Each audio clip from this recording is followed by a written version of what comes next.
ഓണാഘോഷത്തിന്റെ ഭാഗമായി വിദ്യാർത്ഥികൾ കെ.എസ്.ആർ.ടി.സി ബസ്സിൽ അപകടകരമായി സഞ്ചരിച്ച സംഭവത്തിൽ ഡ്രൈവറുടെ ലൈസൻസ് റദ്ദു ചെയ്തു.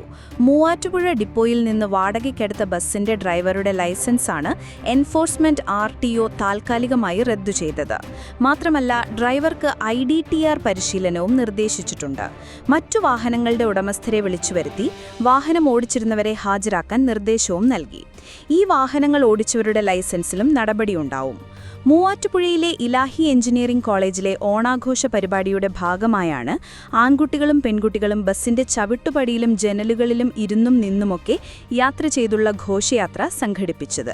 ബസ്സിന്റെ മുന്നിലും പിന്നിലുമായി ഉണ്ടായിരുന്ന സ്വകാര്യ വാഹനങ്ങളിലും സമാന രീതിയിലായിരുന്നു വിദ്യാർത്ഥികളുടെ യാത്ര. ഇത് സമൂഹമാധ്യമങ്ങളിലും മറ്റും വൈറലായതോടെ ഗതാഗത നിയമങ്ങളുടെ ലംഘനമാണ് നടന്നതെന്ന പരാതികൾ ഉയർന്നിരുന്നു. കോളേജ് സ്ഥിതി ചെയ്യുന്ന മുളവൂരിലേക്ക് അമ്പലംപടിയിൽ നിന്നായിരുന്നു ഓണം ഘോഷയാത്ര. വാതിലടച്ച് യാത്രക്കാരുടെ സുരക്ഷ ഉറപ്പാക്കിയ ശേഷം മാത്രമേ ബസ് മുന്നോട്ടെടുക്കാവൂ എന്നാണ് നിയമം. യാത്രക്കാർ കൈയും തലയും പുറത്തിടുന്നതിനും വിലക്കുണ്ട്. എന്നാൽ ഇവിടെ യാത്രയിലുടനീളം ഈ നിയമങ്ങളെല്ലാം ലംഘിക്കപ്പെട്ടു എന്നായിരുന്നു പരാതി. എറണാകുളം RTO എൻഫോഴ്സ്മെന്റ് നടത്തിയ അന്വേഷണത്തിൽ നിയമലംഘനങ്ങൾ കണ്ടെത്തുകയും നടപടി സ്വീകരിക്കുകയുമായിരുന്നു. കേരപദ്ധതി വാർത്തച്ചോർത്തൽ വിവാദത്തിനു പിന്നാലെ കൃഷിവകുപ്പ് പ്രിൻസിപ്പൽ സെക്രട്ടറി സ്ഥാനത്ത് നിന്നും B. അശോകിനെ മാറ്റി.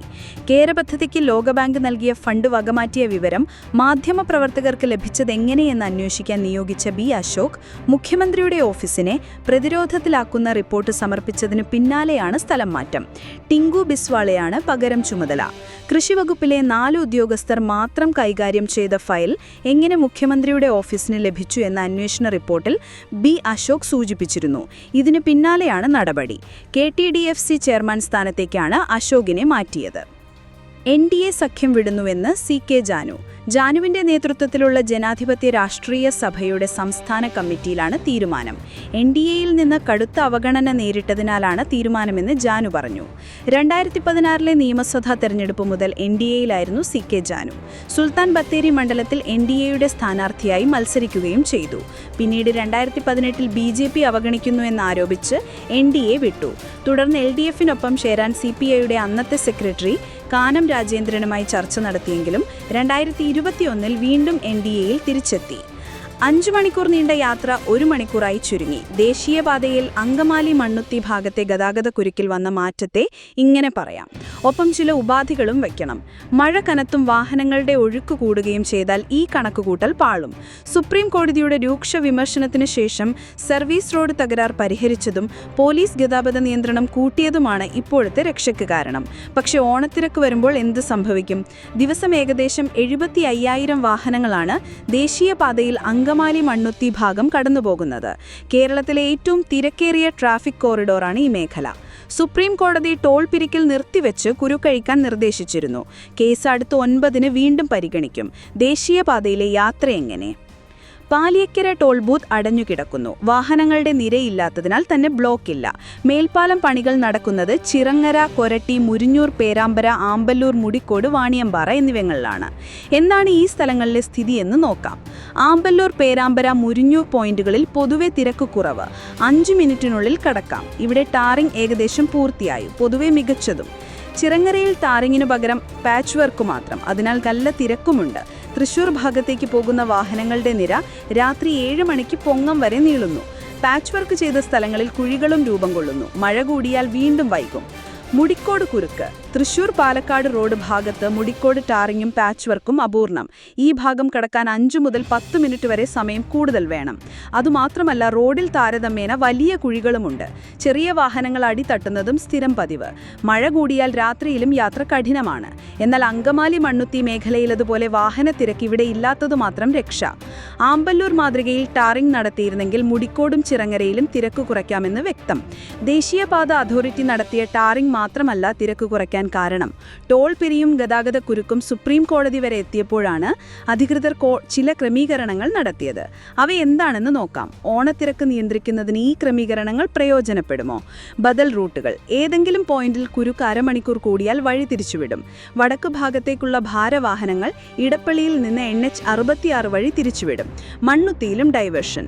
പോയിന്റ് തെക്കോട്ടുള്ള ഭാരവാഹനങ്ങൾ ഇവിടെ നിന്ന് തൃശൂർ വഴി NH 66 മാറ്റും.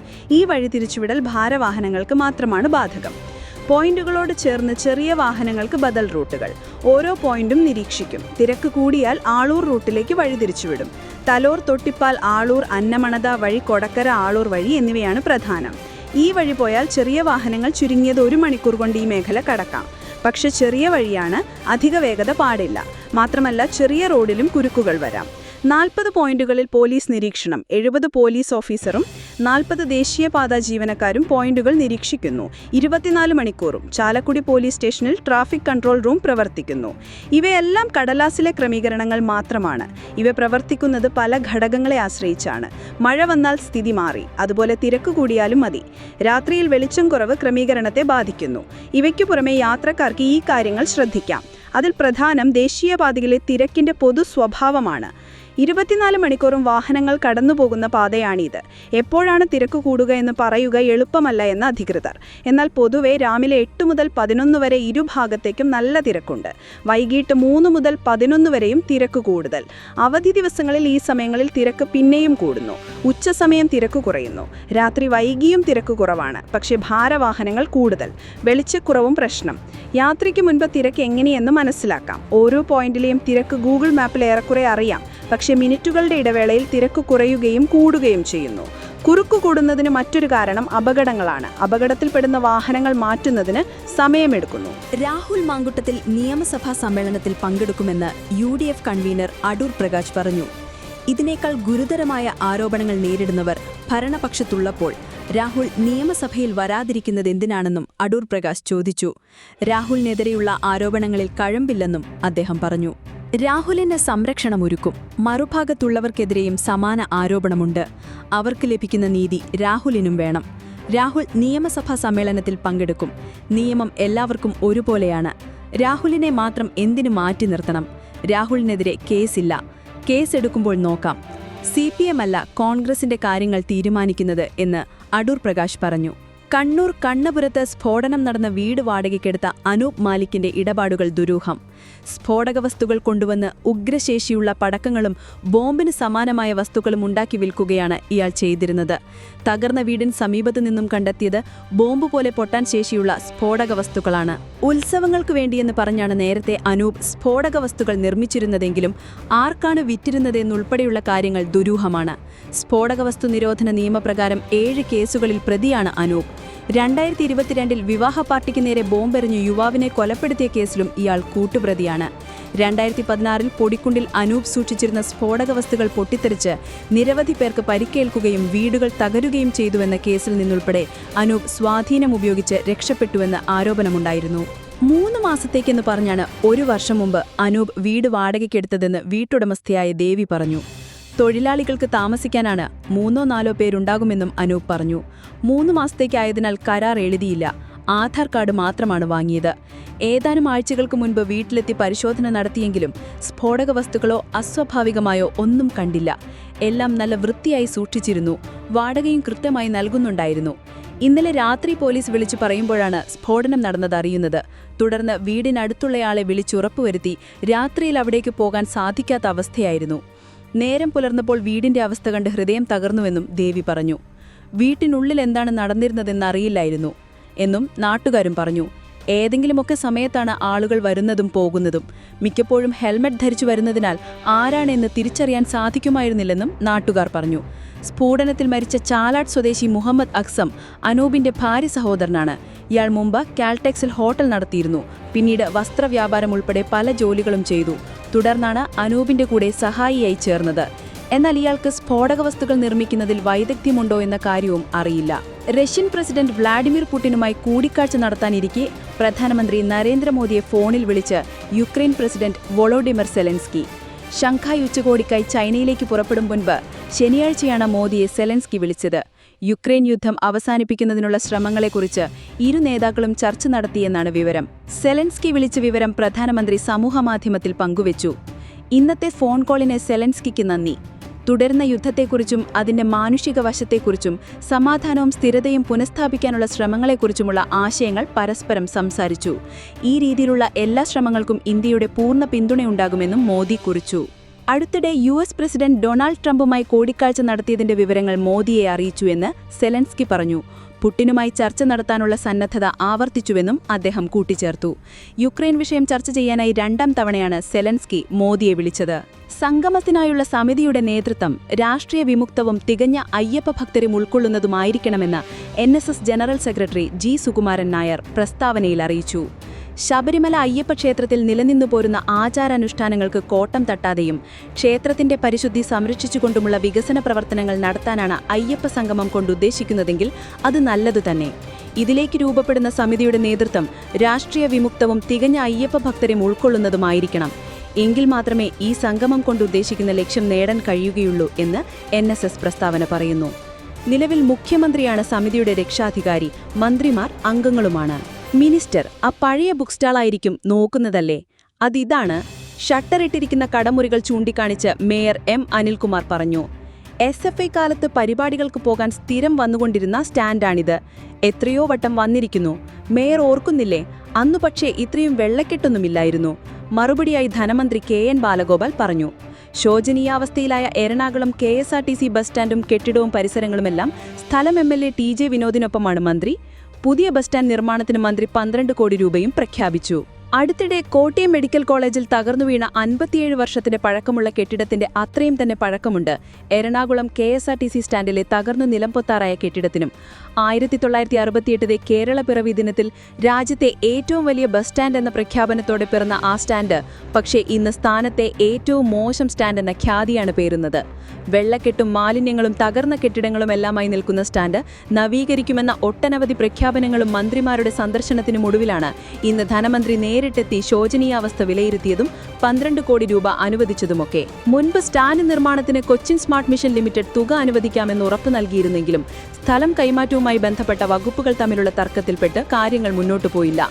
ധനകാര്യ വകുപ്പ് 12 കോടി രൂപ KSRTCക്ക് കൈമാറുന്നതിനാൽ സ്ഥലം കൈമാറ്റം പോലെയുള്ള പ്രശ്നങ്ങൾ ഇനി ഉണ്ടാകില്ല എന്നാണ് അധികൃതർ പറയുന്നത്. നിലവിലുള്ള KSRTC സ്റ്റാൻഡിന് സമീപത്ത് നേരത്തെ തീരുമാനിച്ചിരുന്ന കാരിക്കമുറിയിലെ സെന്റ് ജോസഫ്സ് UP സ്കൂളിന് സമീപത്തുള്ള സ്ഥലത്ത് തന്നെയാണ് പുതിയ സ്റ്റാൻഡിന്റെ നിർമ്മാണം തീരുമാനിച്ചിട്ടുള്ളത്. പൂർണ്ണമായും സ്റ്റീൽ സ്ട്രക്ചറിലായിരിക്കും സ്റ്റാൻഡിന്റെ നിർമ്മാണം. നേരത്തെ തയ്യാറാക്കിയ ടോട്ടൽ സ്റ്റേഷൻ സർവേ റിപ്പോർട്ടുകൾ പൊതുമരാമത്ത് വകുപ്പിന് ലഭിച്ചാലുടനെ ആർക്കിടെക്ചറൽ വിഭാഗം ഡ്രോയിംഗ് തയ്യാറാക്കും. ഡിസൈൻ തയ്യാറാക്കുന്നതിന് കേരള ഹൈവേ റിസർച്ച് ഇൻസ്റ്റിറ്റ്യൂട്ടിന് നൽകും. ഇവിടെ നിന്നും ലഭിക്കുന്ന ഡിസൈൻ അനുസരിച്ചാവും പൊതുമരാമത്ത് വകുപ്പ് എസ്റ്റിമേറ്റ് തയ്യാറാക്കുക. നടപ്പ് സാമ്പത്തിക വർഷത്തിലെ ആദ്യപാദത്തിൽ GDP വളർച്ചയിൽ രാജ്യത്തിന് വൻ കുതിച്ചുചാട്ടം. 7.8% വളർച്ചയാണ് ഏപ്രിൽ മുതൽ ജൂൺ വരെയുള്ള 3 മാസം രാജ്യം കൈവരിച്ചത്. പ്രതീക്ഷിച്ചതിനേക്കാൾ 1 പോയിന്റ് കൂടുതലാണിത്. US തീരുവ തിരിച്ചടിയായിരിക്കെ ഈ വളർച്ച കേന്ദ്ര സർക്കാരിന് ആശ്വാസമായി. കഴിഞ്ഞ സാമ്പത്തിക വർഷത്തിന്റെ ആദ്യപാദത്തിൽ വളർച്ച 6.5% മാത്രമായിരുന്നു. അതേസമയം ട്രംപ് ഇന്ത്യക്കുമേൽ പ്രഖ്യാപിച്ച 50% ഇറക്കുമതി തീരുവയുടെ ആഘാതം ഈ മാസം മുതലാണ് വ്യക്തമാവുക. ഇത് ജൂലൈ-സെപ്റ്റംബർ പാദത്തിലെ GDPയെ ബാധിച്ചേക്കുമെന്നാണ് നിരീക്ഷണം. ഇന്ത്യൻ രൂപയുടെ മൂല്യം ചരിത്രത്തിലെ ഏറ്റവും വലിയ തകർച്ചയിൽ. ഡോളറിനെതിരെ രൂപയുടെ മൂല്യം 88.29 അമേരിക്ക ഇന്ത്യക്കുമേൽ ചുമത്തിയ 50% ഇറക്കുമതി തീരുവയെ തുടർന്ന് വിപണിയിൽ രൂപപ്പെട്ട ആശങ്കകളാണ് മൂല്യത്തകർച്ചയ്ക്ക് ആക്കം കൂട്ടിയത്. എണ്ണക്കമ്പനികളിൽ നിന്ന് ഡോളറിന് ഡിമാൻഡ് കൂടിയതും മൂല്യമിടിയാൻ കാരണമായി. ഓഹരി വിപണിയിൽ നിന്ന് വിദേശ നിക്ഷേപം കൊഴിയുന്നതും രൂപയുടെ മൂല്യമിടിയാൻ കാരണമായി. ട്രംപിന്റെ തീരുവ രാജ്യാന്തര വ്യാപാര രംഗത്ത് ഇന്ത്യക്ക് കോട്ടം തട്ടുമെന്ന വിലയിരുത്തൽ ശക്തമാണ്.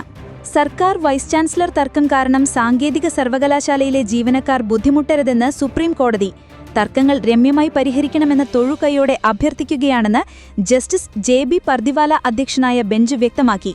സിൻഡിക്കേറ്റ് യോഗം ചേരുന്നതിന് സർക്കാർ പ്രതിനിധികളെ അയക്കാൻ നിർദ്ദേശിക്കണമെന്നാവശ്യപ്പെട്ടാണ് താൽക്കാലിക വൈസ് ചാൻസലർ K. ശിവപ്രസാദ് ഹർജി നൽകിയത്. കേരള യൂണിവേഴ്സിറ്റിയിലെ സിൻഡിക്കേറ്റ് യോഗം വിളിച്ച് വൈസ് ചാൻസലർ സെപ്റ്റംബർ 2-നാണ് യോഗം വിളിച്ചിട്ടുള്ളത്. അംഗങ്ങൾക്ക് അറിയിപ്പ് നൽകിയത് മിനി കാപ്പനാണ്. പോലീസിനും യോഗത്തെക്കുറിച്ച് യൂണിവേഴ്സിറ്റി കത്ത് നൽകിയിട്ടുണ്ട്. സിൻഡിക്കേറ്റ് യോഗം വിളിക്കണം എന്ന് ദീർഘകാലമായി ഇടത് അംഗങ്ങൾ ആവശ്യപ്പെടുന്നുണ്ട്. രാവിലെ 11 മണിക്കാണ് യോഗം. താമരശ്ശേരി ചുരത്തിലെ ഗതാഗത നിയന്ത്രണം നീക്കി. ചരക്കു വാഹനങ്ങൾ ഉൾപ്പെടെ കയറ്റിവിടുമെന്ന് അധികൃതർ അറിയിച്ചു. കോഴിക്കോട് കലക്ട്രേറ്റിൽ ചേർന്ന യോഗത്തിലാണ് തീരുമാനം. ചരക്കുമായി എത്തുന്ന വാഹനങ്ങൾക്ക് പ്രത്യേക ക്രമീകരണം ഒരുക്കും. ഇരുവശങ്ങളിൽ നിന്നും ഒരേ സമയം ചരക്കു വാഹനങ്ങൾ അനുവദിക്കില്ല. ഹെയർപിൻ വളവുകളിൽ സ്ലോട്ട് തീരുമാനിക്കും. മണ്ണിടിച്ചിലുണ്ടായ 9-ാം വളവിൽ വാഹനങ്ങൾ പാർക്ക് ചെയ്യാൻ അനുവദിക്കില്ല എന്നും ഉദ്യോഗസ്ഥർ വ്യക്തമാക്കി. പാലക്കാട് MLA രാഹുൽ മാങ്കുട്ടത്തിനെതിരായ കേസിൽ പുതിയ അന്വേഷണ ഉദ്യോഗസ്ഥനെ നിയമിച്ചു. DYSP ഷാജിക്കാണ് അന്വേഷണ ചുമതല. വിശദമായ അന്വേഷണത്തിനാണ് പുതിയ സംഘത്തെ നിയമിച്ചതെന്ന് ക്രൈംബ്രാഞ്ച് വൃത്തങ്ങൾ അറിയിച്ചു. ഡിവൈഎസ്പി ബിനുകുമാറിനായിരുന്നു ആദ്യം അന്വേഷണ ചുമതല. ഇൻസ്പെക്ടർമാരായ Sagar, Sajan, cyber operation inspector Shinoj എന്നിവരും സംഘത്തിലുണ്ട്. അന്വേഷണത്തിന് സൈബർ സംഘത്തെയും ഉൾപ്പെടുത്തിയിട്ടുണ്ട്.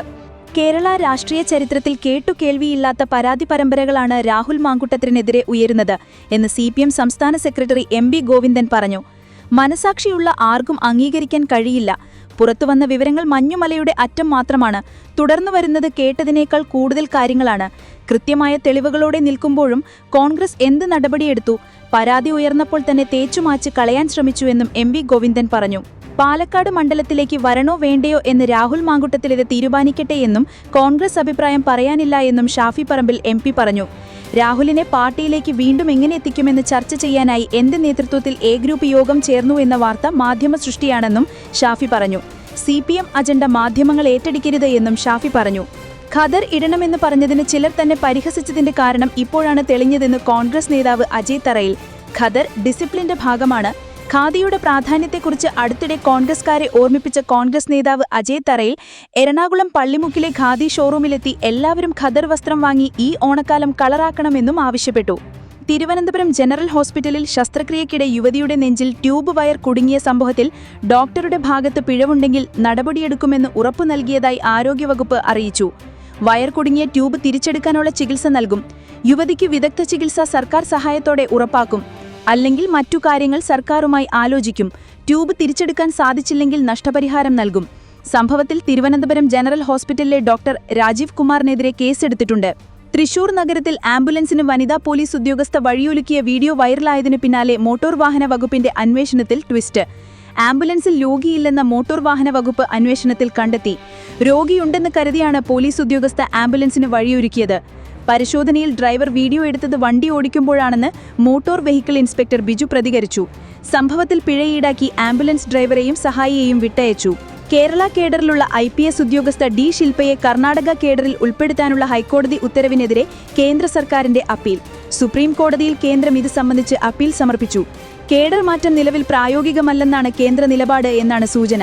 കേന്ദ്രത്തിന്റെ അപ്പീലിനെതിരെ തന്റെ വാദം കേൾക്കാതെ തീരുമാനമെടുക്കരുത് എന്ന് കാട്ടി D ശിൽപ IPS സുപ്രീം കോടതിയിൽ തടസ്സഹർജി സമർപ്പിച്ചു. കണ്ണൂരിൽ നിർമ്മിക്കുന്ന അന്താരാഷ്ട്ര ആയുർവേദ ഗവേഷണ കേന്ദ്രം തലമുറകൾക്ക് നൽകുന്ന സംഭാവനയാണെന്ന് ആരോഗ്യവകുപ്പ് മന്ത്രി വീണ ജോർജ്. ഇതിന്റെ ആദ്യഘട്ട നിർമ്മാണ പ്രവർത്തനങ്ങൾ അന്തിമഘട്ടത്തിലാണെന്ന് മന്ത്രി പറഞ്ഞു.